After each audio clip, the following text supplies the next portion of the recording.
Louvado seja Deus. Aproveita que você está de pé, abra sua Bíblia, livro de Êxodo.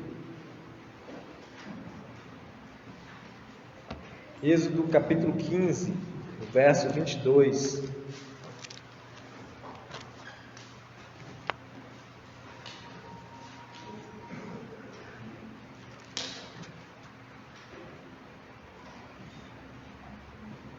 Livro do Êxodo, capítulo 15, verso 22, leremos até o 24, e aí você mantém a sua Bíblia aberta. A intenção é passarmos aí pelo capítulo 16 e 17 até o verso 7. Diz assim a palavra de Deus: Fez Moisés partir a Israel do Mar Vermelho, e saíram para o deserto de Sur. Caminharam 3 dias no deserto e não acharam água. Afinal, chegaram a Mara. Todavia, não puderam beber as águas de Mara, porque eram amargas.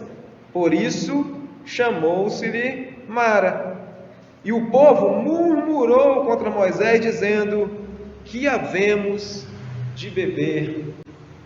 Santo Deus, mais uma vez em Tua presença, Pai. Nos achegamos agora com o coração quebrantado diante da Tua palavra, que é lida. Que o Senhor possa ministrar os nossos corações. Que o Senhor possa tirar todos os impedimentos. Que o Senhor possa nos conformar e nos moldar de acordo com a Tua palavra, o caráter de Cristo em nós, ó Deus. Ó Pai, em nome de Jesus, ó Pai, transforme nossas vidas, nos reaviva, Deus, que possamos, ó Pai, sairmos daqui moldados e transformados pela Tua palavra. Te peço, ó Deus, em nome de Jesus. Amém. Os irmãos podem se sentar.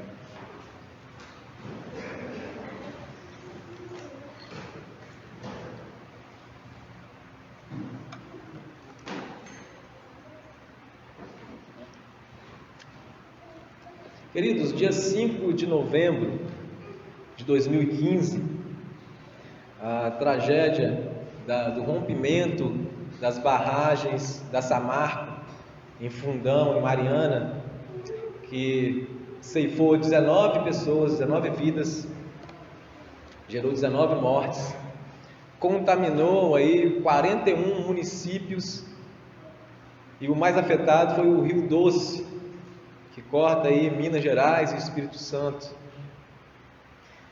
Eu estava vasculhando alguns depoimentos dessa catástrofe e assisti uma reportagem do senhor José, um pescador que pescou ali no Rio Doce uma vida inteira, e diante da catástrofe ele diz que o rio que era doce se tornou amargo e amargurou também a vida dele. Era a única fonte de renda dele, é dali que ele extraía o seu sustento, dali que ele pagava a faculdade dos seus filhos. E ele falou na reportagem que é dali que ele extraía toda a sua alegria. E ele disse que essa foi a maior provação da vida dele. Mas por que eu falo hoje desse testemunho do Senhor José? Porque nós estamos diante de um texto que agora iniciará grandes provações, assim como o Senhor José falou que estava passando. E a primeira provação é exatamente uma provação de águas amargas. Nós estamos caminhando junto aí nas exposições desse livro de Êxodo, e nós vemos que esse episódio agora ele procede àquele ápice do Mar Vermelho, onde Deus liberta o seu povo da escravidão do Egito, fazendo o seu povo passar pelo mar com pés enxutos, destrói ali o exército inimigo e tira o povo ali seguros, sãos e salvos. Na introdução nós lemos aqui o capítulo 15, onde é um louvor de adoração e de gratidão, onde eles cantaram essa vitória, onde eles recontaram essa vitória, onde serviu ali para um memorial. E como é bom contar vitória. Aquele povo estava diante daquele mar, contemplando ali os corpos do exército, numeroso exército inimigo destruídos, e eles ali sãos e salvos, e eles cantavam e não queriam parar mais de cantar, cultuavam e não queriam mais parar de cultuar. E chama a atenção no verso 22, inicia dizendo: e fez Moisés partir a Israel do Mar Vermelho. Aqui no original nós temos essa ideia que eles não queriam sair dali, que Moisés tem que falar: vamos embora, vamos marchar, a vida não termina aqui. E às vezes nós participamos também de cultos fantásticos e maravilhosos e ficamos extasiados, recebemos um renovo do céu, mas depois tem a segunda-feira. E como nós lidamos com essa segunda-feira?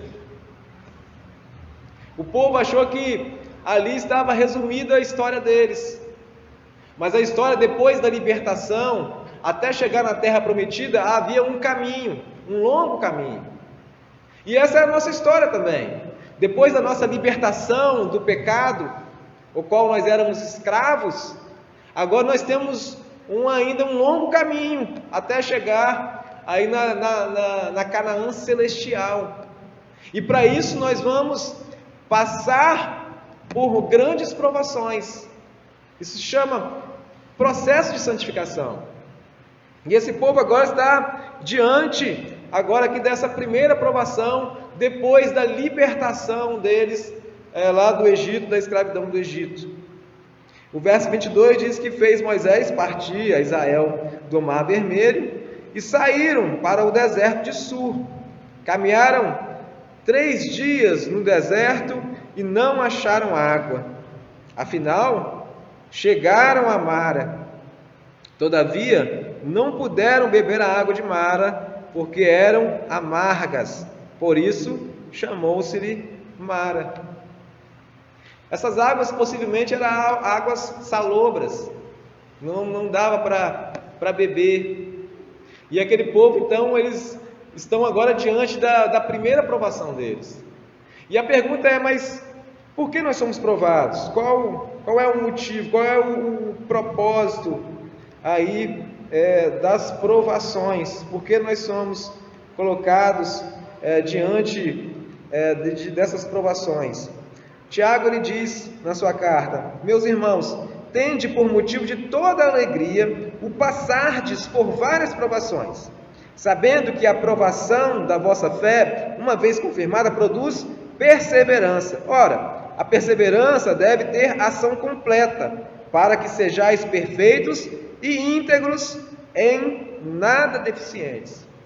Então nós percebemos que, à luz aqui de Tiago, inspirado pelo Espírito Santo, ele diz que essa aprovação ela tem esse aspecto da nossa melhora, do nosso aperfeiçoamento, enquanto aqui na terra ainda, enquanto pecadores, ainda que não somos escravos do pecado mais, mas ainda nesse processo de santificação, as provações elas são importantes para nos aperfeiçoar a cada dia. Mas a aprovação também ela tem um outro aspecto. Essa aprovação, nós perguntamos, mas essa aprovação é para quem? Nós nos relacionamos com um Deus que Ele sonda os nossos corações e nos conhece. Ele sabe o que há dentro de nós. E Ele não nos prova para Ele saber o que está no nosso coração. Ele nos prova para nós mesmos perceber o que está dentro do nosso coração. Para a gente conseguir fazer esse diagnóstico. Será que em que etapa eu estou? Para nós olharmos de frente ao espelho e ficarmos nus ali diante do espelho, refletindo o nosso coração. Será que nós, nesse processo de santificação, nós estamos sendo aperfeiçoados? Será que nós temos desenvolvido a salvação que já nos é garantida? Então esse é o processo. E ao voltarmos aqui para o texto, nós percebemos o que estava no coração do povo de Israel, o que estava ali dentro daqueles corações. Verso 24 diz: e o povo murmurou contra Moisés, dizendo: que havemos de beber? Essa primeira provação, o que ela revela nos corações dos israelitas? Amargura. Eles não só estavam diante das águas amargas de Mara, mas estavam diante da própria amargura dos seus corações. E as pessoas com um coração amargo, amarguradas, elas falam de qualquer jeito. Essa expressão aqui, ela não foi bonitinha assim, o que nós havemos de beber, Moisés? Foi uma expressão desafiadora. Que haveremos de beber, Moisés? E eles murmuravam, eles falavam entre eles cochichavam e faziam um alvoroço todo. Pessoas amarguradas, elas conturbam o meio, elas tumultuam, elas trazem palavras pesadas, palavras duras. E isso é o que foi revelado nessa primeira provação no coração do povo de Israel. Eles falavam com amargura. Tiago capítulo 3, falando aí a respeito do que sai da nossa boca, inspirado pelo Espírito Santo, ele censura aí categoricamente o ato aí da mesma boca sair bênção e maldição. Ele questiona: acaso da mesma fonte pode jorrar o que é doce e margoso? Água salgada pode dar água doce? É o que nós falamos semana passada, quando o povo se encontrava num beco sem saída, que no beco sem saída revela o que está no nosso coração. Diante das águas amargas de Mara, também revelou o que estava no coração dos israelitas: amargura e amargura. A boca fala o que está cheio o coração. Então, diante dessa palavra que sonda, penetra os nossos corações, vale uma análise aí. O que tem saído da nossa boca? Como nós temos falado? Como nós temos lidado diante das provações, que são as mais diversas diante de nós? Como nós temos se comunicado? Será que só sai amargura? Se só sai amargura da nossa boca, estamos com o coração tão amargos como esse povo de Israel estava diante das águas amargas de Mara. Eles pensavam aqui somente na satisfação do corpo deles. Eles nem se preocuparam que aquilo poderia estar desagradando a Deus. Eles queriam só saciar a sua sede física. Eles buscavam só essa saciedade física e temporal. Eles queriam matar essa sede que era somente momentânea. E essa é a realidade de muitos, meus irmãos. Não olha para esse povo aqui com desdém não, porque isso pode ser a nossa realidade. Lembra do encontro de Jesus com aquela mulher diante do poço? Quando ele revela que no coração dela, a sede dela, a busca dela, ela tentava saciar a sua sede física nos inúmeros maridos que ela arrumou ao longo da vida. E o atual dela nem era dela. E aí podemos olhar para essa mulher e falar: nossa, que mulher perdida, né? Mas se nós estamos nesse caminho também de amargura, de murmuração, possivelmente estamos também buscando saciar nossa sede a qualquer custo em coisas vãs, passageiras, em coisas errôneas. Às vezes em coisas justas. Às vezes tentamos saciar nossa sede no nosso trabalho, às vezes no nosso casamento, às vezes na relação com nossos filhos, às vezes no nosso próprio ministério. Mas nada disso é capaz de saciar a sede existencial da nossa vida. E Jesus se apresentou para aquela mulher como a água viva, e que se ela provasse daquela água, nunca mais ela tornaria a ter sede. É dele que nós precisamos. É somente ele que pode saciar toda a nossa sede. Somente Jesus. E esse povo de Israel ali, eles estavam tão amargurados que estavam incrédulos diante de Deus, que tinha os feito passar no meio de um mar, pés enxutos, que tinha feito aqueles tanto de milagres. Eles estavam tão desacreditados do Senhor como essa mulher, samaritana estava desacreditada de Jesus. Lembra aquela pergunta de Jesus, quando Jesus fala: olha, se você soubesse com quem você está falando, você que me pediria água. E ela fala assim: mas como você pode me oferecer água se você nem tem um recipiente apropriado para pegar água? Ela só conseguia olhar para as coisas naturais, assim como aquele povo. Mas nós lidamos com um Deus sobrenatural, um Deus que transcende a nossa lógica humana, um Deus que desafia as águas amargas de Mara, fazendo elas se tornarem doces. Meus irmãos, nós servimos a um Deus que nos prova e que também nos traz provisão. Nós servimos a um Deus que nos coloca à prova e nos dá a provisão. E é exatamente a provisão agora que o Senhor, Ele vai fazer na vida daquele povo. Se aquele povo murmurava e reclamava que estava com sede, Deus então chama Moisés, manda Moisés pegar um galho de árvore ali e tocar naquelas águas amargas, e elas se tornaram doces, e eles puderam saciar ali a sua sede.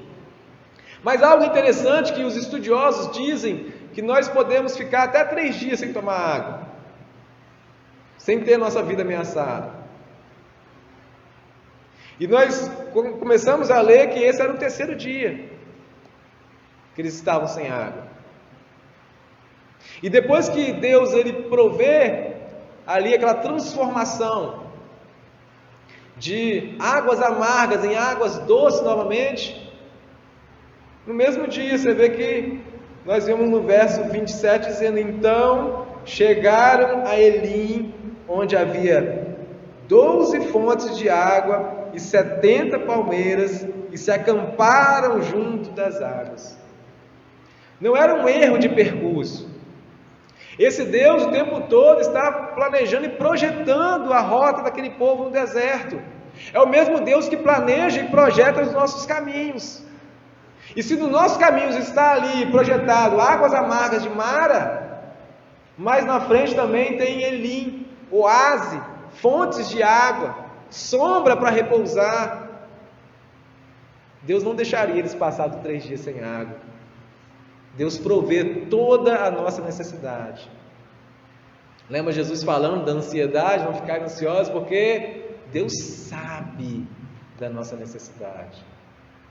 Aquele povo se desaquietou à toa, porque já estava programado Elim naquele caminho, mas eles não tiveram essa paciência. Meus queridos, talvez eu falo com você hoje que está com esse coração amargurado. Talvez a sua amargura hoje é semelhante à de Noemi, lembra? Sogra de Ruth, no 1º capítulo, verso 20, depois de ter perdido seu esposo e os seus 2 filhos, estava enlutada. Alguém pergunta: mas essa não é Noemi? Lembrando que Noemi significa doçura, e ela diz: não, não me chamo Noemi, me chamo Mara, porque eu estou amargurada. Talvez hoje você está absorvendo essa identidade da circunstância que você está vivendo. Talvez hoje os problemas que você vive está te sufocando tanto, tem te amargurado tanto, que você já tem se tomado o nome do seu problema. Talvez hoje, como Noemi, você pode estar enlutado, sentindo falta de alguém que já foi. Talvez a sua amargura hoje foi um abuso na infância que você teve. Talvez a sua amargura hoje é o casamento que vai de mal a pior. Talvez a sua amargura hoje é uma separação. Talvez a sua amargura hoje é um desemprego. Eu não sei qual é a sua amargura. Talvez, assim como aquele povo que quis ficar prostrado ali diante do Mar Vermelho depois da vitória, você está querendo ficar prostrado também diante das águas amargas de Mara. Eu não sei mesmo qual é a sua amargura, mas eu sei qual é a solução para transformar a sua amargura em doçura novamente. E esse alguém é o Jeová Rafá, o Deus que cura, o Senhor que cura, o Senhor que sara. Olha verso 26. Finalzinho do verso 26. Eu sou o Senhor que te sara. Jeová Rafá. Ele é capaz de converter esse coração amargurado em um coração doce. Ele é capaz de mudar esse estado de amargura que você está vivendo. E Ele está aqui nessa noite. E Ele te ouve, e Ele te sara, e Ele te cura. Meus irmãos, mas o caminho segue. Capítulo 16 diz que eles partiram de Elim. E se você está estacionado hoje diante das águas de Mara, eu te convido a sair desse lugar, porque isso é um lugar só de passagem. Note no texto que eles só passaram por Mara.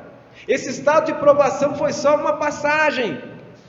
Eles se acamparam mesmo em Elim, nos oásis de Elim. Isso aponta para o nosso descanso no oásis final. Isso nos anima, nos redobra o ânimo, porque passamos nessas provações passageiras visando o Elim final. Mas enquanto isso, vamos caminhar.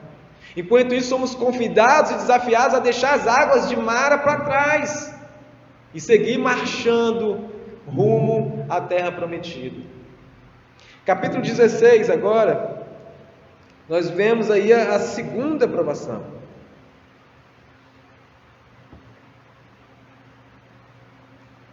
Nós vemos agora essa provação na fome do deserto.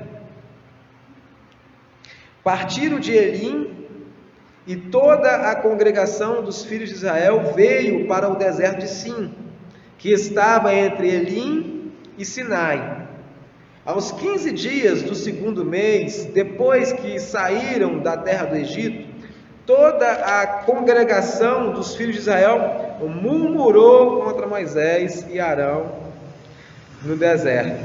E disseram-lhes os filhos de Israel: quem nos dera se tivéssemos morrido pela mão do Senhor na terra do Egito, quando estávamos sentados junto às panelas de carne e comíamos pão a fartar. Pois nos trouxeste a este deserto para matardes de fome toda esta multidão. Meus irmãos, essa provação do deserto revelou o quanto estava vazio de gratidão os corações dos israelitas. Essa segunda provação mostrou quanto vazio, quanto faminto de gratidão estava eles. Eles estavam com fome mesmo de gratidão. Faltava gratidão ali naquele coração. Aquele culto maravilhoso, aquela celebração ficou para trás. O domingo de culto, onde eles não queriam sair mais daquele culto, ficou para trás. Porque agora eles voltam a murmurar e voltam a expor toda a sua ingratidão. Lembrando que ingratidão é um não reconhecimento da graça. Ingratidão é quando nós não reconhecemos que tudo que nós recebemos, nós não merecíamos receber. Um coração ingrato reflete exatamente isso. Olha, tudo que eu tenho, eu sou totalmente merecedor de ter. E ainda muito mais. É isso que revelou no coração daquele povo. E uma coisa que me chamou a atenção foi essa miragem no saudosismo que eles tiveram. Lembra o que é miragem? Você está no deserto, aquele sol escaldante, você começa a imaginar, ver coisas, seus olhos ver coisas que não são reais. Parece que esse povo agora, eles estavam nessa miragem no saudosismo. Eles olhavam para trás no Egito e imaginavam que tinha coisas que não eram verdade, que eram ilusões. Onde vocês viram escravos que sofriam, que gemiam diante do chicote de Faraó, tinham carne e comiam carne para se fartar? Onde já se viu isso? E essa ilusão, essa miragem, ela pode também estar habitado em nossos corações. Toda vez que nós olhamos para trás e falamos, naquela época do Egito lá era muito melhor do que agora, não tínhamos nenhum problema.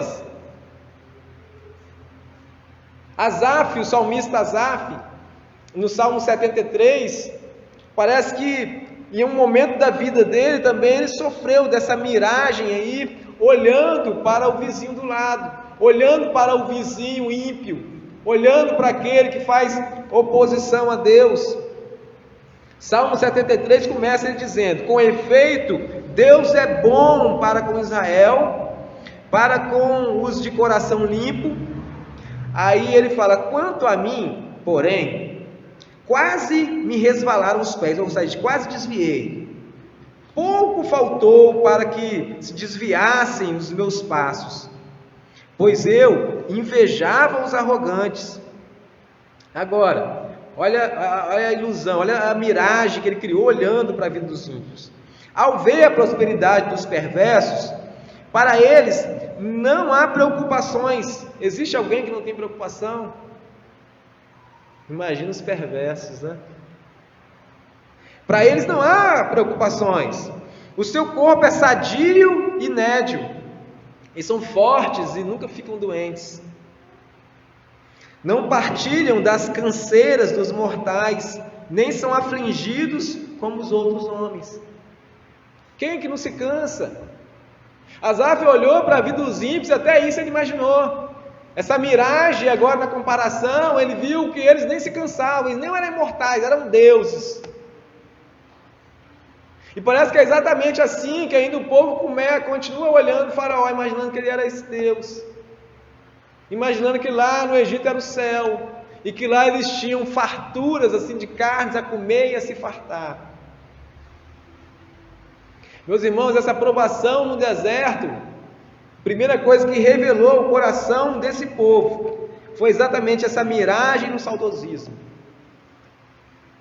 E se você hoje só olha no retrovisor o tempo todo, quer pilotar a sua vida olhando no retrovisor, meu irmão, você vai bater. Você vai bater de cara com a realidade de que nós temos que ter o coração cheio de alegria, porque nós somos libertos do império das trevas para o reino do Senhor Jesus. Esse louvor, ele não pode sair do nosso coração. Aquele cântico de vitória no capítulo 15 tem que nos acompanhar todos os dias das nossas vidas, não só no domingo, mas de segunda a segunda, em tempo e fora de tempo. Devemos cantar essa maior vitória que nós recebemos por meio de Cristo Jesus. Não há espaço para ingratidão no coração daqueles que têm essa convicção de salvação no Senhor Jesus. Mas uma outra coisa que eles expressaram com essa murmuração, eles estavam dizendo para Deus assim: olha, Deus não cuida de mim direito.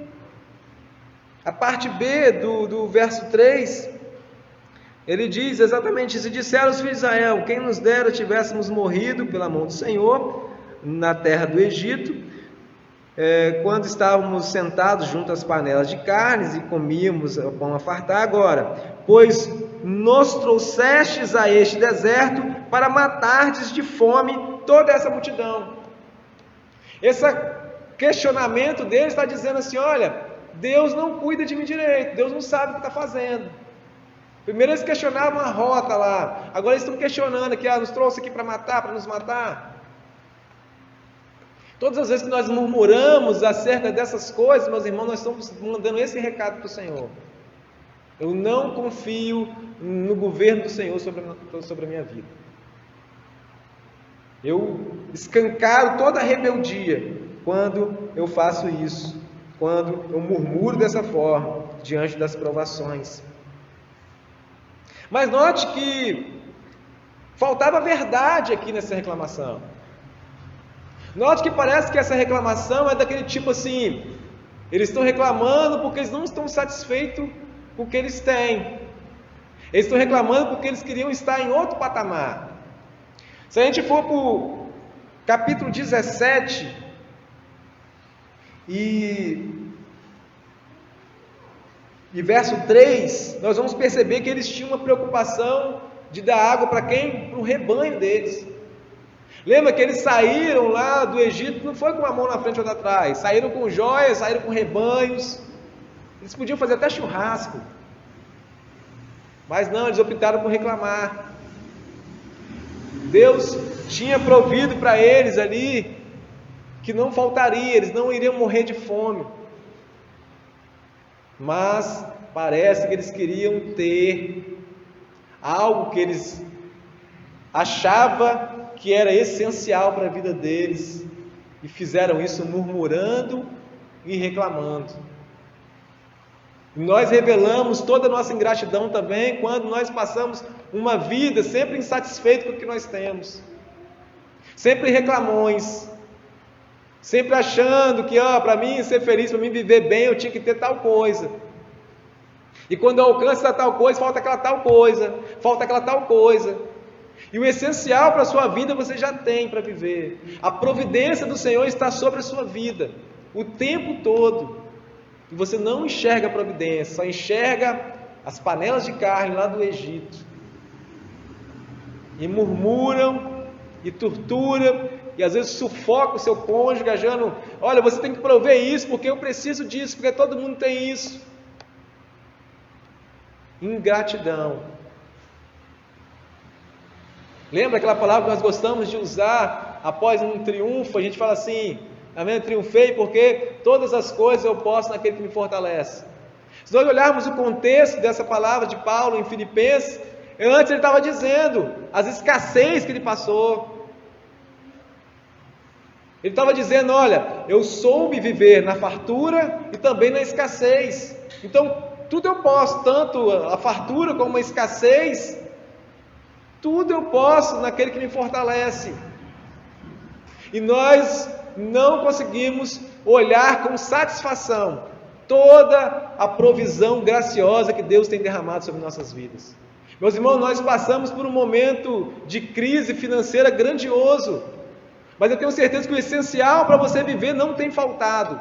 Deus tem provido tudo na sua vida. E aqueles que falam assim: olha, o melhor de Deus ainda está por vir, eu digo para você: o melhor de Deus já veio, o Senhor Jesus, o pão vivo que desceu do céu. Ele é o suficiente para nos satisfazer, porque em Jesus nós podemos todas as coisas. Em Jesus nós somos bem-sucedidos em tudo que nós fazemos. Em Jesus nós somos prósperos. Em Jesus nós temos saciedade. Talvez aquilo que está faltando está trazendo desarmonia na sua vida, porque você não tem olhado a provisão que o Senhor derrama sobre sua vida todos os dias. Ele é o Deus da provisão, enquanto somos o povo da murmuração. A provisão, essa provação, melhor dizendo, ela sempre é para o nosso bem. Olha o que em Deuteronômio diz, capítulo 8, verso 16: que no deserto te sustentou com maná, que teus pais não conheciam, para te humilhar e para te provar, e afinal te fazer bem. Lembra aquele texto que nós falamos da ponta da língua? Todas as coisas cooperam para o bem daqueles que amam a Deus. Isso é verdade. Tudo que acontece na nossa vida corrobora para que nós ficamos cada vez mais parecidos com Cristo. Isso vai nos moldando, vai lapidando o nosso caráter. Todas as coisas. E isso é para o nosso bem. Mas olha o verso 4 aí. Diante dos murmuradores, dos reclamões, Deus continua agindo com providência sobre a vida do seu povo, que arrancou com mão forte lá do Egito para sustentar. Então disse o Senhor a Moisés: eis que vos farei chover do céu pão, e o povo sairá e colherá diariamente a porção para cada dia, para que eu ponha à prova se anda na minha lei ou não. Então, diante desse povo reclamão, diante dessa prova que Deus colocou o povo, agora Ele os atende com a sua provisão. E agora Ele faz cair pão do céu, e aquele povo podia comer e se fartar ali. Deus, na bondade, no meio do processo, Ele faz uma promessa. Deus, Ele promete que lhes faria o bem, e mais uma vez Ele iria prová-los. Isso Ele o fazia com paciência, como um pai que cuida dos filhos rebeldes. Até no momento de rebeldia Ele diz: eu vou ser providente, eu vou fazer uma promessa, mas vou continuar a prová-los, porque um pai não desiste de provar seus filhos. Por quê? Porque senão ele se torna um bastardo. Mas um pai não desiste. Em Deuteronômio 8:5 diz assim: como um homem que disciplina seu filho, assim disciplina o Senhor, para andares em teus caminhos e o temerem. Nós conseguimos identificar essa relação de Deus conosco na nossa relação de pais e filhos. E nós entendemos que o pai para o nosso bem, a nossa mãe para o nosso bem, vai nos disciplinar a qualquer custo para nós andarmos nos caminhos direitos. Não vai nos deixar atravessar na frente de um carro de qualquer jeito e nos chamar, vem cá, não. Vai nos dar um salavanco com o braço e vai nos puxar para perto deles. E é assim, exatamente assim que Deus faz conosco. E é exatamente assim que o Senhor estava já falando para aquele povo: olha, eu vou continuar a prová-los, para que vocês andem no meu caminho com retidão. Meus irmãos, esse caminho da santificação nos traz a alerta isso: está na hora de amadurecer espiritualmente. Até quando a cada provação nós iremos murmurar, iremos questionar, iremos ferir o nosso próximo? Até quando a cada provação só será revelado nos nossos corações ingratidão? Deus prova para aperfeiçoar o seu povo, para que o seu povo amadureça. E Ele já diz: eu vou continuar a prová-los, para que continuem nos meus caminhos e me temam. Quando Ele manda esse pão que desceu do céu, eles disseram: que é isso?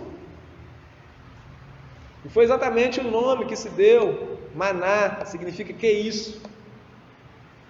Deus mandou algo que eles nunca tinham visto.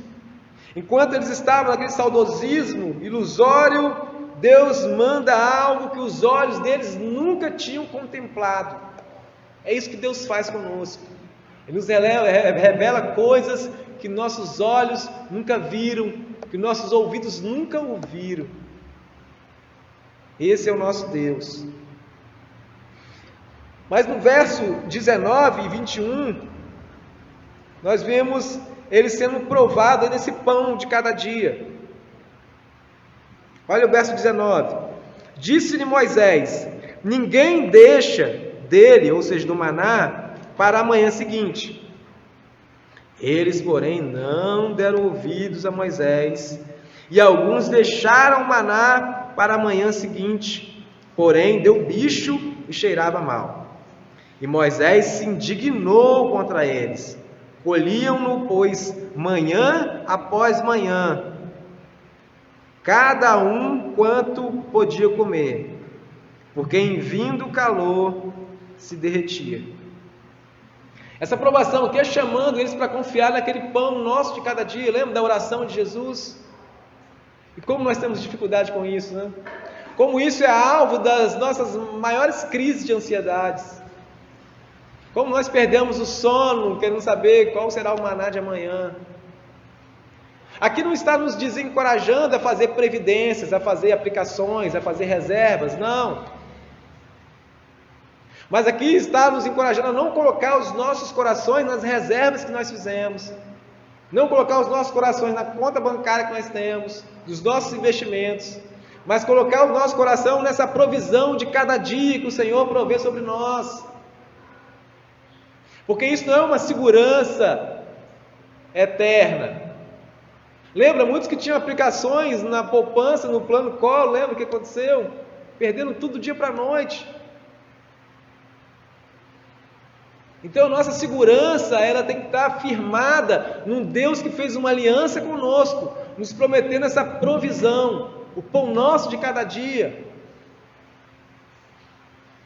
Aquele povo talvez deitava em suas tendas, olhando ali para aquele pote de 2 litros de maná, já pensando, vou guardar para não faltar amanhã. E no outro dia o que acontecia? Dava bicho, cheirava mal. Às vezes você está deitando a cabeça no travesseiro e olhando e se assegurando na sua conta, nos seus investimentos, não sei nem quê. Mas isso nos ensina a deitar e repousar seguro. Deito-me e logo pego no sono. Por quê? Porque o Senhor me sustenta. Ele é o Senhor da provisão. E essa provação foi para ensiná-los isso. Mas também teve um caráter aí na aprovação do trabalho e da adoração. Olha verso 22 ao 30. Ao 6º dia colheram pão em dobro, 2 gumeres para cada um, e os principais da congregação vieram e contaram-no a Moisés. Respondeu-lhes ele: Isso é o que disse o Senhor: amanhã é repouso, o santo sábado do Senhor. O que quiserdes cozer no forno, cozei, e o que quiserdes cozer em água, cozei em água, e tudo o que sobrar separai, guardando para a manhã seguinte. E guardaram-no até a manhã seguinte, como Moisés ordenara, e não cheirou mal, nem deu bichos. Então disse Moisés: comei-o hoje, porquanto o sábado é do Senhor. Hoje não o achareis no campo. 6 dias o colhereis, mas o 7º dia é o sábado, nele não haverá. Ao 7º dia saíram alguns do povo para colher, porém não o acharam. Então disse o Senhor a Moisés: até quando recusareis guardar os meus mandamentos e as minhas leis? Aqui o Senhor nos ensina 2 coisas. Ele nos traz à memória aqui 2 mandatos: o mandato cultural, representado pelo trabalho, e o mandato também espiritual, representado pelo sábado. Deus não queria que eles fossem preguiçosos. Todos os dias, 6 dias na semana, eles tinham que sair e colher o maná. E é o que ele disse para nós temos que ser trabalhadores, temos que trabalhar. Mas há um dia de descanso, há um dia na semana de descanso. E ele proveu para ele, lembra que eles sofriam lá no Egito porque eles não tinham descanso, eles trabalhavam de segunda a segunda, estavam cansados. Deus então prover esse sábado, prover esse descanso para eles. Jesus disse: olha, o sábado ele foi feito por causa de vocês. Deus conhece a nossa estrutura, sabe? Nós precisamos de um dia de descanso. Mas você viu que o povo, mesmo diante disso, lá eles reclamavam que trabalhavam muito, agora eles estavam reclamando que eles tinham um dia de folga, um dia de descanso. Mesmo o Senhor dizendo: olha, no 6º dia pode guardar para o 7º. Mesmo o Senhor falando: olha, trabalham o suficiente que eu irei sustentar vocês. Mas eles ainda assim queriam abandonar o dia da adoração, o sábado que era para ser santificado ao Senhor, o sábado que simboliza essa adoração plena ao Senhor, simboliza esse dia de separarmos e nos colocarmos diante do Senhor em adoração. Eles queriam negligenciar esse dia e continuar trabalhando. Meus irmãos, nós fazemos isso também. Como são as vezes que nós nos dobramos de joelho diante do Senhor, Senhor, abre as portas de emprego para mim, e aí começa a trabalhar e acha que não é suficiente, que Deus não irá prover, e eu quero trabalhar todos os dias, ignorando até o dia que é separado para a adoração do Senhor. E aí eu abandono a casa do Senhor, eu abandono esse momento de adoração, eu abandono esse momento que tem que ser separado para o Senhor, porque eu acho que somente essa necessidade de mim tem que ser saciada. Na nossa estrutura, nós precisamos de momento de adoração. Está intrínseco na nossa constituição, corpo e alma. Precisamos tributar a adoração ao Senhor. E o que revela essa aprovação diante daquele povo é que eles estavam ali exatamente abandonando esses princípios. E Deus, com essa prova, coloca diante deles, diante do coração deles, que estava embutido ali. Meus irmãos, nós vemos duas provas, e nós vemos como o coração desse povo estava cheio de ingratidão. Nós vemos como eles achavam que eles tinham direito a qualquer custo das coisas. Nós vimos como eles estavam dispostos ao todo tempo falar: olha, o Senhor me tirou lá do Egito, o Senhor me tirou da escravidão, então o Senhor tem que cuidar de mim direito, do jeito que eu exijo. E eu volto ao pensamento para aquele povo que sofre até hoje com aquela devastação do Rio Doce. Muitos hoje entram num sistema judicial para requerer a provisão necessária dessa marca. E muitos questionam: olha, mas essa marca não está nos assistindo dignamente. E tem vários processos aí contra essa marca. E a esperança deles está voltada aí nessa provisão. Parece que esse povo aqui também agora, no capítulo 17, eles se encheram de razão. E eles também falaram assim: olha, eu quero também um processo contra esse Deus que me arrancou lá do Egito, da escravidão do Egito. Eu quero um processo contra esse Deus que ouviu o meu clamor, que ouviu a minha súplica e que me arrancou da escravidão com mão forte, que fez milagres na minha vida, que tem provido para mim até hoje, mas ainda assim eu quero uma audiência contra esse Deus. No capítulo 17 inicia dizendo assim: ó, tendo partido toda a congregação dos filhos de Israel do deserto de Sim, fazendo suas paradas segundo o mandamento do Senhor, acamparam-se em Refidim, e não havia ali água para o povo beber. Olha essa palavra. Contendeu, pois, o povo com Moisés e disse: dai-nos água para beber. Respondeu-lhes Moisés: por que contendeis comigo? Por que tentais ao Senhor? Tendo aí o povo sede de água, murmurou contra Moisés e disse: por que nos fizeste subir do Egito para nos matares de sede, a nós, nossos filhos e os nossos rebanhos?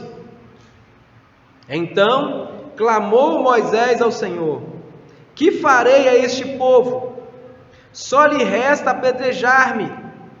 Respondeu o Senhor a Moisés: passa diante do povo e toma contigo alguns dos anciões de Israel, leva contigo em mão o bordão com que feristes o rio e vai. Eis que estarei ali diante de ti sobre a rocha em Horebe. Ferirás a rocha e dela sairá água e o povo beberá.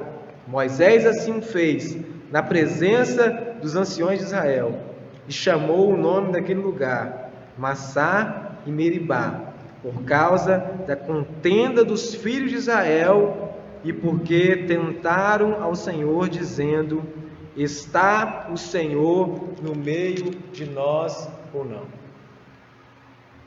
Veja como eles armaram tudo isso. Eles começaram agora, sabe que só depois o Moisés usa aqui, o escritor de Êxodo usa que eles murmuraram. Mas primeiro diz: olha, eles contenderam. Isso é uma palavra jurídica. É uma palavra dizendo assim: ó, nós temos direito, Moisés, de água. Nós temos direito e Deus é obrigado a prover água para mim. Moisés chega diante do Senhor e fala: olha, o povo falta me apedrejar, outra palavra jurídica. O apedrejamento era uma punição, era uma pena jurídica. E o Senhor entendeu tudo isso, então falou assim: então eles querem uma audiência, eles querem um julgamento, eles querem um tribunal, então vamos fazer um tribunal. E ele falou: vai lá, pega alguns dos anciões, que era assim que era feito os julgamentos. Pega alguns dos anciões e vem. Pega também o bordão que feristes o rio. Aquele bordão era um símbolo de julgamento. Foi com aquele bordão que os egípcios foram julgados. Foi com aquele bordão que o rio, o Nilo, que era um deus para os egípcios, foi ferido e se transformou em sangue. E agora eu imagino que aquele povo vendo aquele tribunal sendo armado, eles devem ter pensado: nossa, agora nós estamos fritos. Eles conheciam todas aquelas práticas. E Deus fala: faz isso, porque eu estarei sobre a rocha.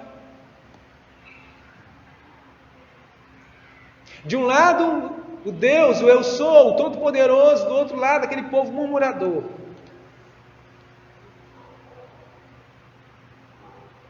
E aquele povo achava que tinha direito. E aquele povo achava que tinha todo o direito, mas não sabia eles que o direito tinha sido perdido lá no Éden, no jardim do Éden.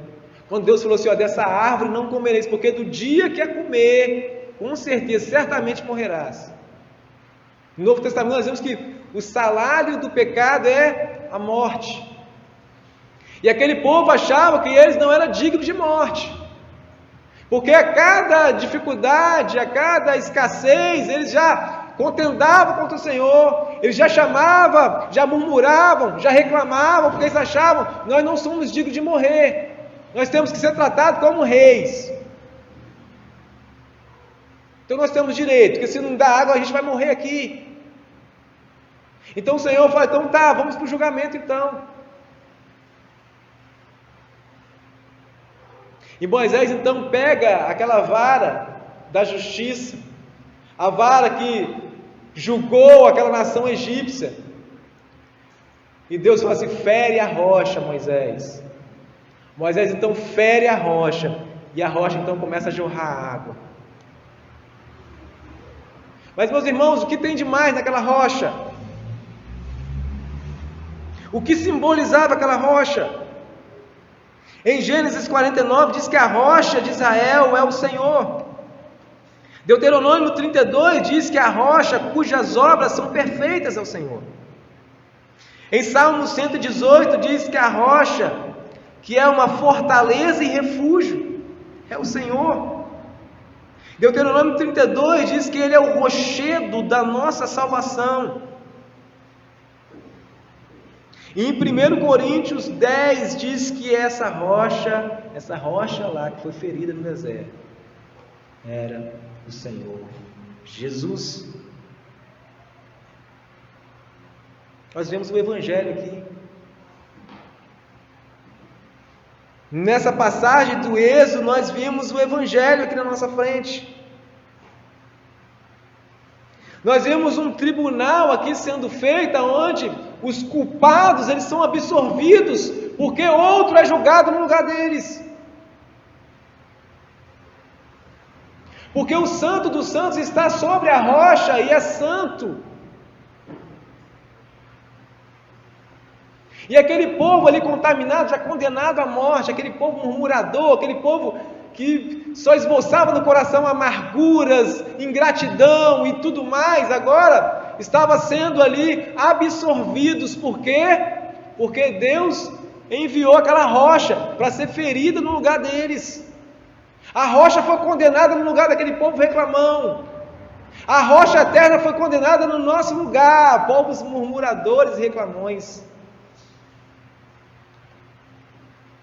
A rocha ali que foi ferida e que jorrou água ali para dar vida àquele povo.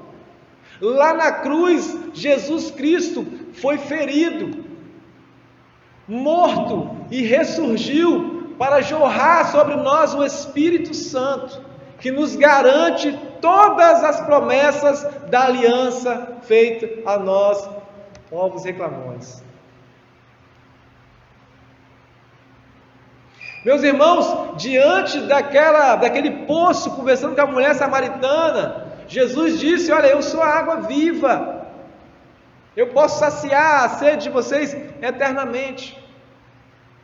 Em João 6, ele conversando com os judeus também, e eles falam assim: olha, mas Moisés ali deu o pão para os nossos pais como sinal, deu maná, e você, o que nos dá? E ele disse: olha, foi Deus que deu o pão àquele povo, mas aquele maná que aquele povo comia não nos livrou da morte. Eu sou o pão vivo que desceu do céu, e quem comer de mim nunca mais morrerá. Olha, aquela condenação da morte que o pecado trouxe sobre toda a humanidade, acha absorvição no pão vivo que desceu do céu. E é engraçado que na narrativa de João 6 diz que depois de ouvir tudo isso, o povo murmurou e saiu. E o Senhor Jesus falou: não murmure, porque somente eu tenho palavra de vida eterna. Meu irmão, na tentação, lá, na provação lá no deserto, Adão e Eva fracassaram no deserto. O segundo Adão teve êxito e vitória. Adão e Eva fracassaram no jardim.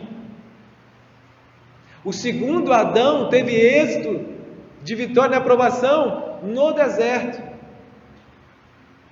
E não foi alguns dias de fome que ele estava tendo um rebanho à sua disposição. Foi 40 dias e 40 noites com fome, e Satanás chegou diante dele e falou: se é os filhos de Deus, então transforma essa pedra em pão.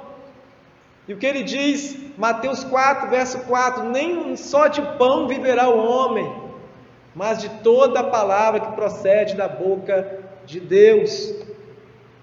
O próprio Moisés falou isso para o povo mais para frente, para esse mesmo povo. Jesus recita essa palavra de Deus.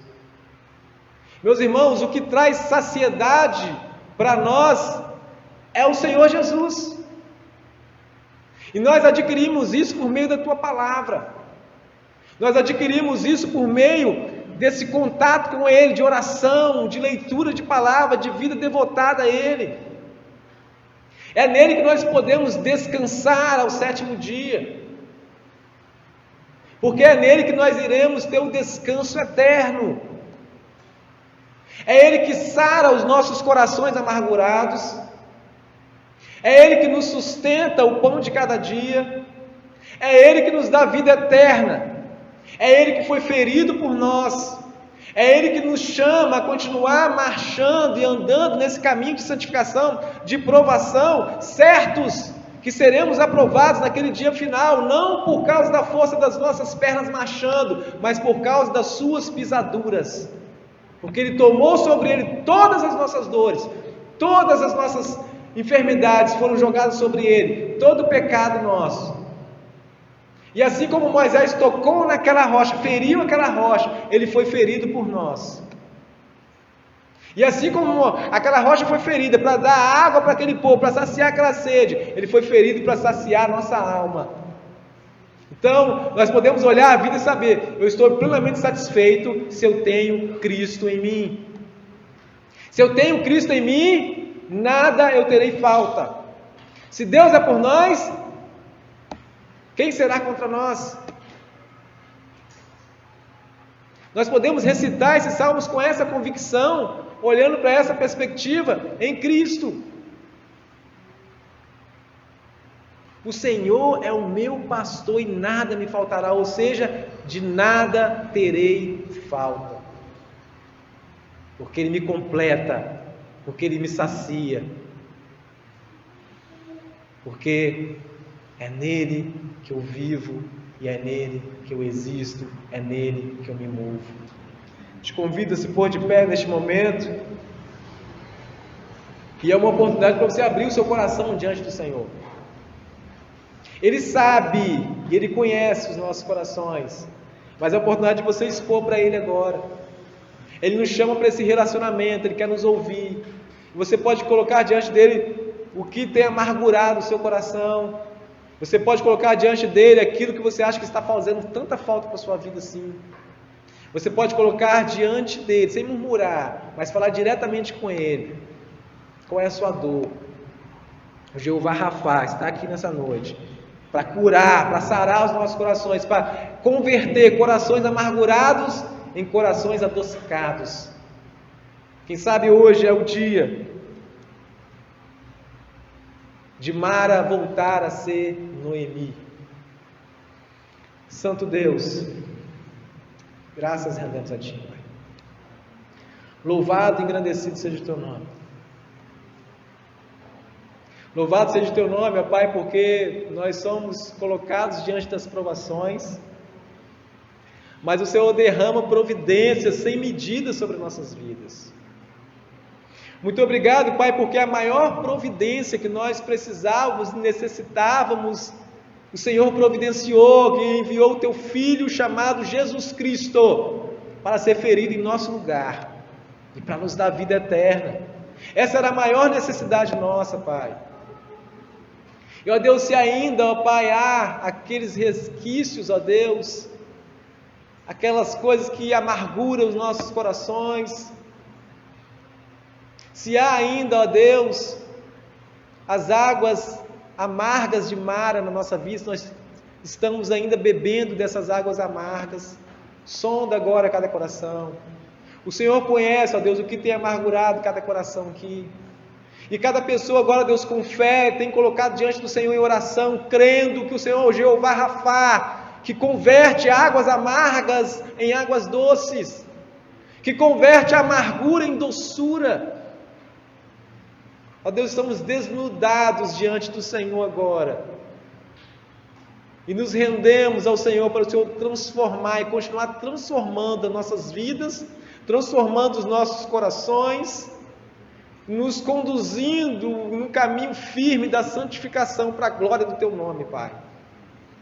Em nome de Jesus, Pai, se há alguém aqui em nosso meio que ainda não teve um encontro salvífico com o Senhor, que ainda não usufrui, ó Deus, da graça do Senhor sobre a vida deles, que ainda não usufrui da salvação eterna, da maior providência que o Senhor fez sobre nós, que possa hoje ter esse encontro salvífico, e ter a vida transformada pelo Senhor, e ser selado pelo Espírito Santo, que garante todas as promessas feitas a nós. Muito obrigado, Pai, por esse dia. Muito obrigado por este domingo. Muito obrigado por este culto. E que possamos sair daqui cantando, ó Deus, como aquele povo de Israel cantou após a travessia do Mar Vermelho. E cônscios, ó Deus, que amanhã é segunda-feira, e amanhã teremos a oportunidade também de passar na frente, ó Pai, das águas amargas de Mara, que possamos ser fortalecidos, ao ponto de saber que as águas de Mara são só uma passagem, porque os oásis de Elim está prometido a nós. Te peço assim, ó Pai, fortaleça a nossa fé, em nome de Jesus. Amém e amém. Deus abençoe aos irmãos, tenham uma ótima semana na presença do Senhor.